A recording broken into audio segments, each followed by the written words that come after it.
আজকে রান্না করার আগে ভাবছিলাম এত গরম এমন কি রান্না করলে যে দুবেলাতেই তরকারিটা হয়ে যাবে এবং খেতেও ভালো হবে। তো মনে পড়লো যে ফ্রিজে ঢ্যাঁড়স আছে, তো আমি ঢ্যাঁড়সগুলোকে এরকম সাইজের কেটে নিয়েছিলাম। আপনারা চাইলে আর একটু ছোটো করে কাটতে পারেন।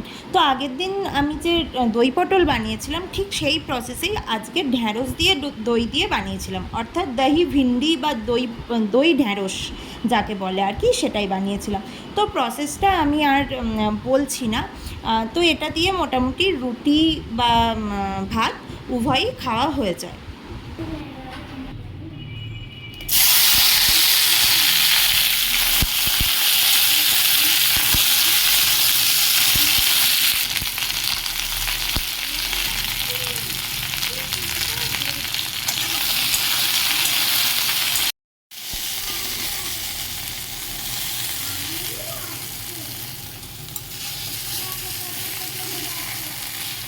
কিছুদিন আগে একজন দিদি আমাকে মেসেজ করে জিজ্ঞেস করেছিলেন যে আমি কেন আমার রান্নাতে কাঁচা লঙ্কা প্রয়োগ করি না, মানে একদমই ঝাল দিই না কেন। তো সেটাই আজকে আপনাদেরকে বলবো যে কেন আমি আমার রান্নাগুলোতে আমি একদম ঝাল দিই না। আমার বরমশাই এবং আমার মেয়ে কেউই ঝাল খেতে একদম পছন্দ করে না। তবে হ্যাঁ, মাংস বা মাছ যেদিন হয় সেদিন কিন্তু আমি অল্প বিস্তর ঝাল দিই। এবার নিত্যদিনের যে রান্নাগুলো যেগুলো প্রতিদিন আমরা খাই সেই ধরনের রান্নাগুলোতে ওরা একদম ঝাল খায় না।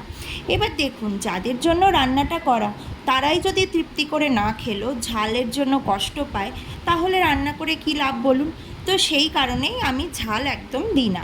হ্যাঁ, তবে শুকনো লঙ্কা দিই যাতে ফোড়নের একটা সুন্দর গন্ধ বেরোয়, এবং কাশ্মীরি লঙ্কার গুঁড়ো দিই যাতে তরকারিটা দেখতে সুন্দর হয়, একটা সুন্দর কালার আসে। তবে ঝাল না দেওয়ার জন্য ওরা কিন্তু তরকারিগুলো ভীষণ তৃপ্তি করে খায়।